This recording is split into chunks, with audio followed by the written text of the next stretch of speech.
3 emergencies confronting the pro-life movement. Rescue those who are being taken away to death. Hold back those who are stumbling to the slaughter. Proverbs 24, verse 11. Life in a Dobb's world. On June 24, 2022, the Supreme Court overturned Roe v. Wade with their ruling in Dobbs v. Jackson Women's Health Organization. And just like that, a half-century of court-imposed abortion ended, and we went from living in a world defined by Roe to one defined by Dobbs. As grateful as all Christians are for the decision, we also must admit that life in a Dobbs world has been more dangerous for unborn babies than many anticipated. In this Dobbs world, we face 3 emergencies that require the best of us. The political emergency.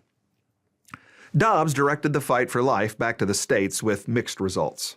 Since Dobbs, the number of abortions has increased, numerous states have added or expanded abortion rights, and the Republican Party has softened its pro-life position. Even in a state like Florida, most citizens are in favor of expanding abortion rights. An amendment to expand those rights only failed because it fell slightly short of the required supermajority. We should all be thankful for every win, even the narrow ones. We should also thank God for an elected president who is friendlier to unborn human life than his opponent. But for those of us committed to a world with 0 abortions, we have a lot of political work to do. Our problem is that we live in a selfish world, full of selfish people with selfish pursuits.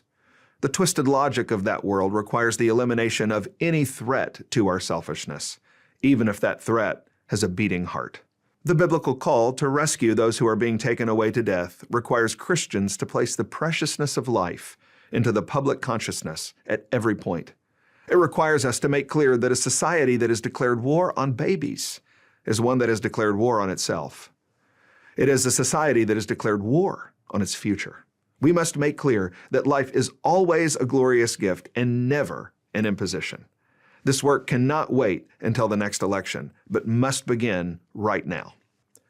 The religious emergency. Our work is not limited to the secular public square, but must include our own religious communities. I got acquainted with this need during our family's personal struggle with an unplanned teenage pregnancy. In sharing our story, we've heard countless other stories of sin and sorrow. People guilty of sexual sin they did not know how to confess. People with out-of-wedlock children they have never met. People born out of wedlock with parents they have never met. Women forced by Christian parents to conceal their pregnancies and give up their babies. Once loving families divided over how to respond to an unplanned pregnancy. Teenage girls sneaking morning after pills to one another, and much more. The pain happening under the surface of our communities is more significant than anything I knew. Unfortunately, Christians can have the same selfish instincts that make abortion as appealing to us as it is to anyone. But we have an added difficulty that creates unique challenges to our pro-life commitment. That difficulty is shame over sin. Moms don't want to admit sexual immorality, and their communities don't want to celebrate it. This difficulty is why every religious leader who hates sexual immorality and abortion must learn how to normalize a gracious response to teenage pregnancy. Our communities must be better than safe places to confess this problem. Frightened and overwhelmed moms must know when they come to us, they will be received with tenderness, love, and a spirit of celebration. This celebratory spirit will never include the exaltation of any sin that led to the pregnancy. We never compromise the moral message that sex outside marriage is wrong. But we also never compromise the moral message that life is precious, regardless of the circumstances of conception. The call to rescue the perishing means that the frightened girls in our churches need to know we embrace honesty, repentance, relationship, and life as much as we reject sexual sin. This is an emergency that we must face immediately. The personal emergency. Before we can address the political and religious emergencies, we must address the one inside our own hearts. Abortion is the worst epidemic in history, killing more people every year than all other causes of death combined. The human race is exterminating itself. God has caused Christians to be alive in these days, and He has made us personally responsible to address this crisis. This is our emergency. The call to rescue the perishing and hold back those who are stumbling to the slaughter is a personal command with many paths to obedience. Some can give to or volunteer at the Crisis Pregnancy Center in our area.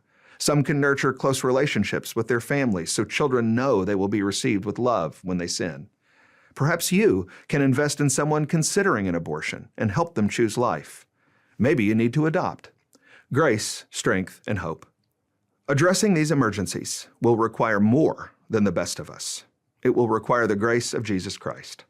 We need the grace of Jesus to revolutionize our murderous society, to create an attitude of forgiveness in our churches, and to equip us to advance the cause of life.